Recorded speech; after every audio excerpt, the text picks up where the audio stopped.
Friends, before I begin, I would like to make a couple of personal comments, if I may. 50 years ago, next April, I was ordained into the ministry. And that first year or so, I realized that every time I wore my hair a different way, or every time I got new clothes and didn't wear a robe, that people would make more comments going out of the worship about my hair than they did about the sermon. So I just want to say to you, yes, I have a new hairdo. I went to the hairdresser and said, cut it short, and believe me, she did. And I'm going to wear it this way the rest of my life. It's also my own color now, ladies, so no more coloring for me. Just wanted you all to know that. The other thing I'd like to say is a huge note of gratitude to all of you for your wonderful kindnesses during David's dying and death last May. I received so many cards and flowers and phone calls, and I was just surrounded by your love. That didn't surprise me because I've known this congregation for a long, long time. But I just wanted to have a chance to say thank you to all of you for how kind you were and how kind you always are to those of us who are going through grief. So thank you. Now, please pray with me. Gather us in, Lord, our wandering minds, our needy hearts, our hungry spirits, and feed us with your word. I was hungry, and you gave me food. I was thirsty, and you gave me something to drink. Good morning. My name is Priscilla. I remember that first Thanksgiving Day. When I woke up, I was hungry. After we landed at Plymouth in 1620, we planted 3 crops that spring of 1621. We planted English peas, we planted barley, and we planted maize. You all call it Indian corn, I think. But in the spring, the peas weren't even worth gathering. The barley was, I would call it indifferent. It was that 20 acres of maize that did the best. 2 or 3 little inches long, but that was all we got from the fields. The men did shoot a few wild turkeys for meat for us. I was one of the 5 teenage girls and only 4 grown women who fixed the meal of thanks that day. We were still all grieving. 18 women had arrived with us last year, but now only 4 were still living. Last year, 51 of us died. 51. Burial after burial, new grave after new grave. But that day, we sat down and we thanked God for new babies, for land to till, for homes we had built with our own hands, all the time wiping tears from our eyes because we remembered our husbands and our parents and our sisters and our brothers, our friends who weren't there.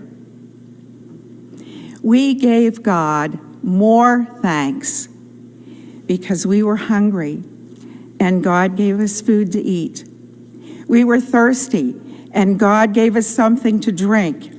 So remember me, Priscilla, when you sit down to eat and give God more thanks. I was a stranger and you welcomed me. Good morning. My name is William. I am a Muslim. I am American. I am a woman who lives in Pittsburgh, Pennsylvania, in the city with my husband and my 2 children. The other day I was riding on a PAT bus and a woman told me to move over, that she couldn't stand looking at me with that thing wrapped around my head, and she called me a lunatic. Friends, discrimination in Pittsburgh is real, but our family is proud to be from Pittsburgh. I can't tell you how many people, Christians and Muslims alike, have supported immigrants in your city. We are very grateful today for the group called Welcoming Pittsburgh and for the words of our mayor. Listen to them from Mayor Peduto. In Pittsburgh, immigrants are part of our DNA. It's the historic root of Bloomfield and Polish Hill and South Side and the Hill District. It's in our growing Latino and Bhutanese communities. It's in the global markets and restaurants that energize Squirrel Hill and the Strip. It's in the family histories of all our colleagues, our sports champions, our neighbors. It's who we are. It's who we are. So friends, remember me, William, when you think of your families who immigrated to the United States from Ireland or Scotland or England or France or wherever. Think of them long, long ago and give more thanks.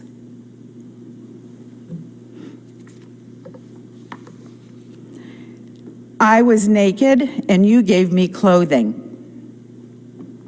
Hi, my name's Sammy. I'm 6 years old and I live in Westview. I live with Mom. I don't have a dad now. My mom works and I live with my 2 sisters and they're older than me. Last year when winter came, I had to wear one of my sister's old coats that she grew out of, and that coat was pink. My friends at school really made fun of me. But this year, wow, last week, my mom brought me home a brand new, it still had the tags on it, a brand new green coat with a really cool hood and pockets inside and outside, everything. She said some nice church people gave it to a place in the North Hills that gives out coats, and I got one. Hey, now my friends can't tease me anymore. That night in my prayers, I said thank you to God for church people like you, for my new coat. Hey, remember me, Sammy, when you put on your winter coat today, and give more thanks.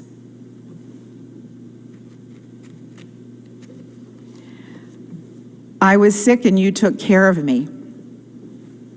Hello, my name is Monica. After I had surgery and couldn't take care of myself, people from your church in Ben Avon took care of me. You brought me food, you sent me cards, you went to the market for me, you picked up my prescriptions, you gave me flowers, you prayed for me, you gave me some money to pay for my back bills. You drove me to the doctor's office and even to get my hair done. And you've kept in touch with me all along. I have a Stephen minister from your church, and what a help she's been to me. And I'm not even a member of your church. Every night, I thank God for your church. So please remember me, Monica, when you wonder if you're healthy enough or if you have time enough to help out someone who's sick. Remember me and give more thanks.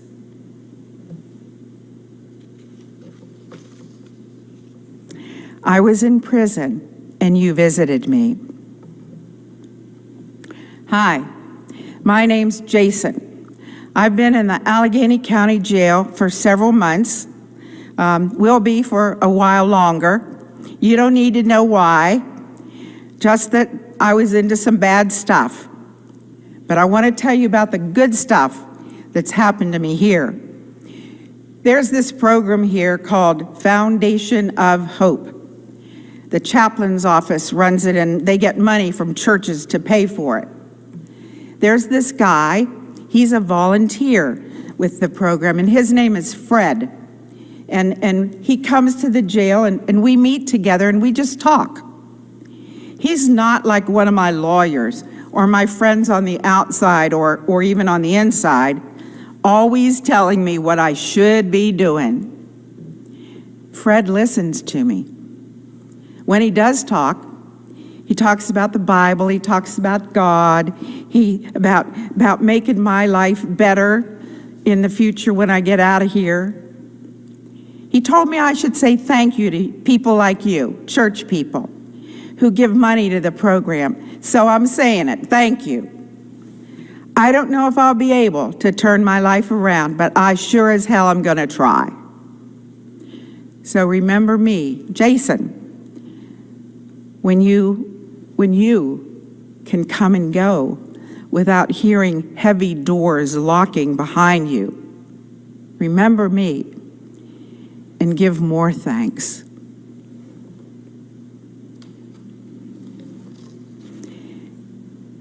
Friends at Ben Avon, it's not only time for more thanks, it's time for more giving. Your offerings, your pledges, your gifts are needed more now than ever. They're needed to support all the missions that I've talked about and all the others that depend on us. They're needed to pay for our church leaders who work so hard for us. They're needed to keep up this building, which is a beacon in our community and filled with so many memories of people of faith who've worked hard here. When I turned 50, 28 years ago, my kids gave me a lifetime membership to AARP. They thought it was a joke.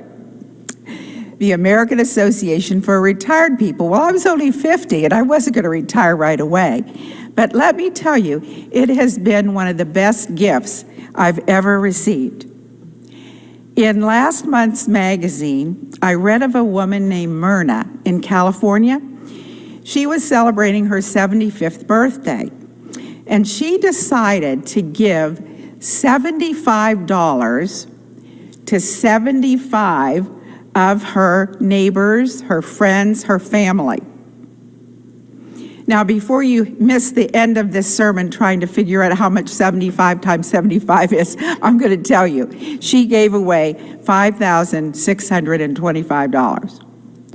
But she gave it with a twist. She gave each one of those 75 people a challenge.